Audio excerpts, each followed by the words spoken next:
Welcome to special analysis. నేను రమా మండువా. ఈరోజు అనాలిసిస్లో భాగంగా మనం తీసుకోబోతున్న టాపిక్ ఏంటంటే, ఇక్కడ ఆల్రెడీ మనం టెక్స్ట్ కూడా హైలైట్ చేసాం. అంతా జగనే చేశాడు, ప్లేటు మార్చిన బొత్స. అంతా జగనే చేశాడు అన్నట్టుగా బొత్స సత్యనారాయణ మాట్లాడిన పరిస్థితి అయితే ఉంది లేటెస్ట్గా పార్టీలో. ఆయన ఎప్పుడైతే పార్టీ ఓటమి పాలైన తర్వాత సీనియర్ మంత్రులు అందరూ ఆల్మోస్ట్ ఒక పెద్దిరెడ్డి రామచంద్రారెడ్డి కూడా బొటాబొట్టి మార్కులతో ఆయన పాస్ అవ్వడం జరిగింది.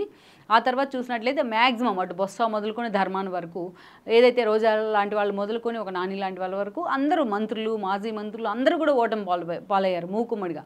వాళ్ళందరినీ జనం ఏపీ ప్రెసిడెంట్లో కూర్చోవాలని కూడా మనం తీర్పు చెప్పిన పరిస్థితి ఉంది. అలాంటి సిచ్యువేషన్లో ఈరోజు బొత్స లాంటి నేత బయటికి రావడం జరిగింది. బయటికి రావడమే కాదు, ఈరోజు చూసినట్లయితే డైరెక్ట్గా ఆయన ఓపెన్గా ఒక స్టేట్మెంట్ ఇచ్చాడు, అంతా జగనే చేశాడు అనే విధంగా. ఈరోజు చూసినట్లయితే అందుకు కారణం కూడా ఉంది. ఎందుకంటే చిన్న చిత్కా లీడర్లో, చోటా మోటా నేతలో, ఎమ్మెల్యేలో, లేకపోతే ఈ రోజా లాంటి వాళ్ళు ఎవరైనా మాట్లాడుంటే ఆ మాటలకు పెద్ద శాంటిటీ వచ్చిండేది కాదు జగన్ మీద అలిగేషన్లు చేసిన. అలాంటిది బొత్స లాంటి ఒక సీనియర్ నేత, ఒక హార్డ్ కోర్ నేత అయిన హార్డ్ కోర్ పొలిటీషియన్, చీపురుపల్లి ఒక్కదాన్నే కాదు, అటు విజయనగరంలోనే కాదు, ఉత్తరాంధ్రలో కూడా ఒక సీనియర్ పొలిటీషియన్గా బొత్సకు పేరుంది. ఆ ఫ్యామిలీకి కూడా ఒక ఇండివిజువాలిటీ అయితే ఉంది. పార్టీ ఏదైనా సరే తన పట్టు ఆ స్థాయిలో బొత్స నిలబెట్టుకోగలిగారు అక్కడ. అలాంటి బొత్సనే ఈరోజు ఓడిన పరిస్థితుల్లో డైరెక్ట్గా తన మనసులో ఉన్న మాటని బల్లగుద్దే విధంగా ఆయన ముందే మీడియా ముందే చెప్పడం జరిగింది. అందుకు కారణాలు కూడా ఉన్నాయి. మామూలుగా చూసినట్లయితే బొత్స ఎప్పుడూ కూడా పార్టీని, అది ఏ పార్టీ అయినా సరే, తన ఇండివిజువాలిటీని ఎప్పుడూ కాపాడుకోవడానికి ఆయన ప్రయత్నించేవాళ్ళు. కాంగ్రెస్లో ఉన్నప్పటికీ అంత సుదీర్ఘ రాజకీయ జీవితం ఉంది బొత్సకు, వయసుతో క్లోజ్ అసోసియేషన్ ఉంది. ఆ తర్వాత కూడా మనం చూసినా జగన్మోహన్ రెడ్డి పార్టీ పెట్టినా వెంటనే జగన్మోహన్ రెడ్డి వెంట నడవలేదు కూడా బొత్స. ఆ రోజు బొత్స మీద అలిగేషన్లు వస్తూ ఉంటే, ఏదైతే కిరణ్ కుమార్ రెడ్డి క్యాబినెట్లో కావచ్చు, అండ్ దెన్ రోసే క్యాబినెట్లో డైరెక్ట్గా విజయమ్మ లాంటి వాళ్ళ మీద విజయమ్మని టార్గెట్ చేస్తూ ఆయన మాట్లాడిన పరిస్థితి ఉంది ఆ రోజు అసెంబ్లీలో కూడా. ఇక 2014 తర్వాత పరిణామాల్లో దాదాపు 2.5 ఏళ్ల పాటు బొత్స పార్టీలో కూడా రాలేదు. మనం చూసినట్లయితే దాదాపు 2018 ఆ టైంలో బొత్స వైఎస్ఆర్సీపీ వైపు మొగ్గే ప్రయత్నం చేశారు. అది కూడా జగన్ లాంటి వాళ్ళు ఆయన స్వయంగా ఆహ్వానించారు పార్టీలోకి రమ్మని.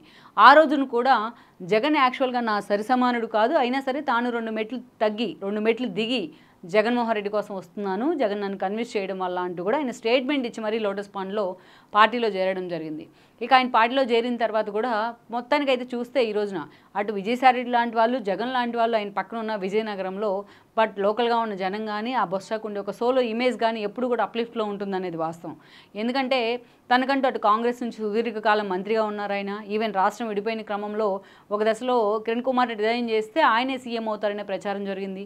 పీసీసీ చీఫ్గా కూడా ఆయన సుదీర్ఘకాలం పనిచేశారు. ఆ స్థాయిలో బొత్సకు హవా నడిపించుకున్నారు. అంతేకాదు తన భార్యకు కాంగ్రెస్ నుంచి ఎంపీ టికెట్ ఇప్పించుకున్నారు, 2 సార్లు గెలిపించుకున్నారు కూడా. తన మేనల్లుడు మధ్య శ్రీనివాస్ ఎప్పుడు కూడా పార్టీలో రైట్ హ్యాండ్గా ఉంటూ వచ్చారు తనకు. అదేవిధంగా పార్టీలో కూడా ఎప్పుడు కూడా కీ పొజిషన్లోనే ఉంటూ వచ్చారు.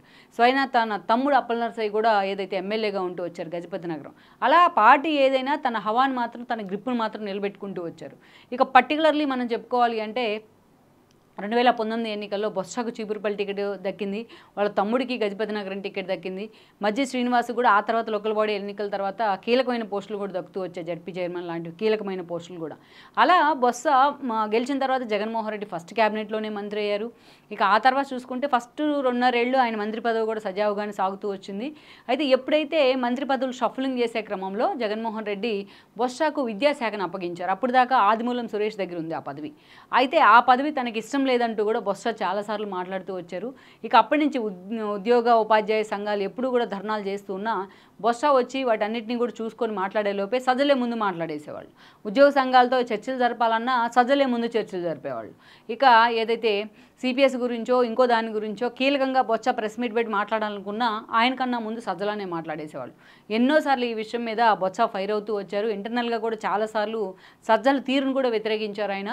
సీనియర్ మంత్రులు, సీనియర్ ఎక్స్పర్ట్లను, ఎప్పటి నుంచో రాజకీయాల్లో ఉన్న వాళ్ళు, ఎప్పటి నుంచో మంత్రులుగా పనిచేసిన వాళ్ళని తమను పక్కన పెట్టి సజ్జల లాంటి వాళ్ళే తమ వాయిస్గా మారారు.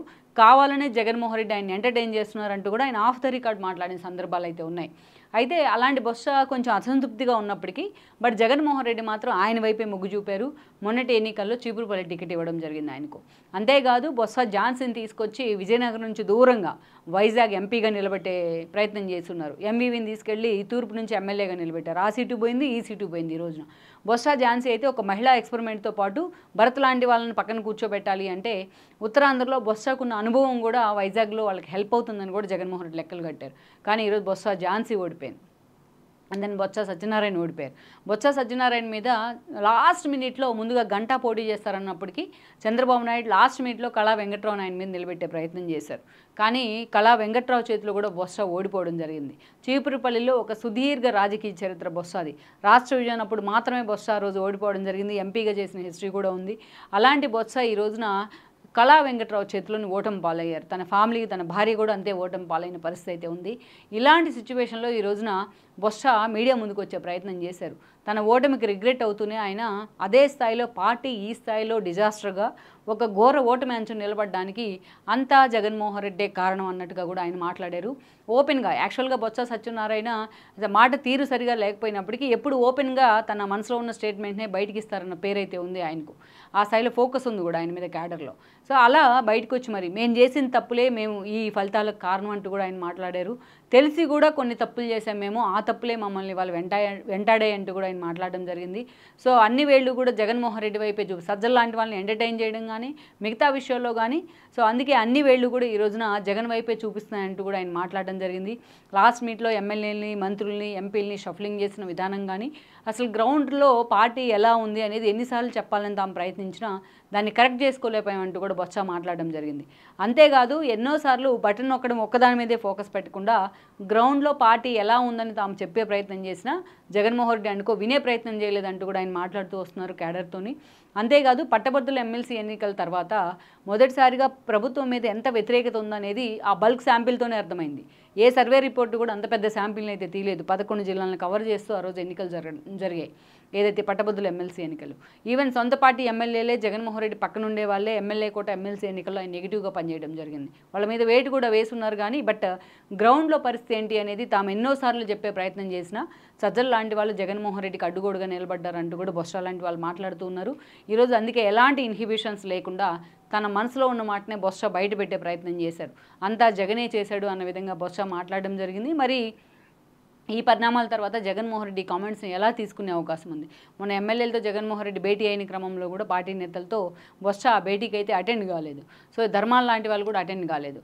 జగన్మోహన్ రెడ్డి వ్యవహార శైలి మీద వాళ్ళు చాలా సీరియస్గా ఉన్నారనే ప్రచారం జరిగింది.